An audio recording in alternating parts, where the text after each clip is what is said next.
Alright guys, like the title said, today we're going to talk about why I choose to not carry a water bladder. So stay tuned through the intro.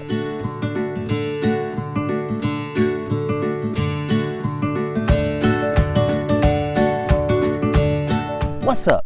My name is Doug, the Bearded Outdoorsman. Welcome to another video. If you enjoy beard product reviews, gear tips, and gear tricks, you've come to the right place. Today we're going to be talking about why I personally choose not to carry a water bladder. So there are a couple reasons, and I've carried one in the past, and this is why I'm making this reasoning and these choices as to why I say I choose not to. Number one, and the biggest reason for me for not carrying a water bladder, is I don't know how much is left in it. I went on a hike one time, had a water bladder, and it was really hot, and didn't realize I had drank almost probably 90% of my water before I made it to camp.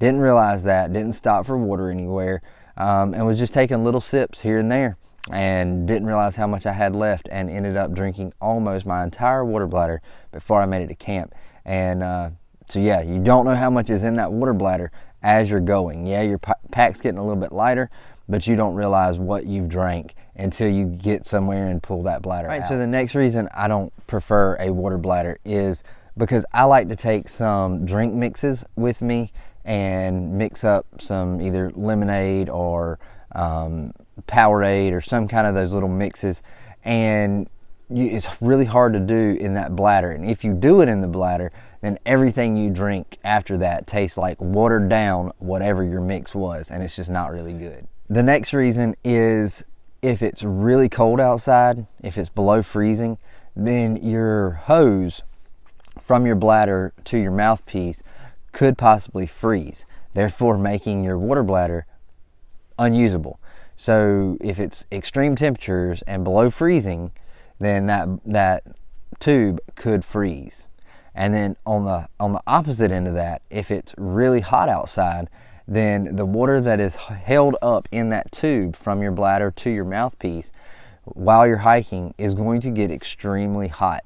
So your first sip of water, your first gulp of water is going to be hot water, and it's not going to be pleasant. All right, so the next thing is if your pack is full and you stop at a water source to fill your bladder up and you pull it out of your bag, you fill it up, it becomes very difficult to get back in your pack. It's one of those things, when I used to carry one, that was the first thing in my pack because it's easy to pack around it.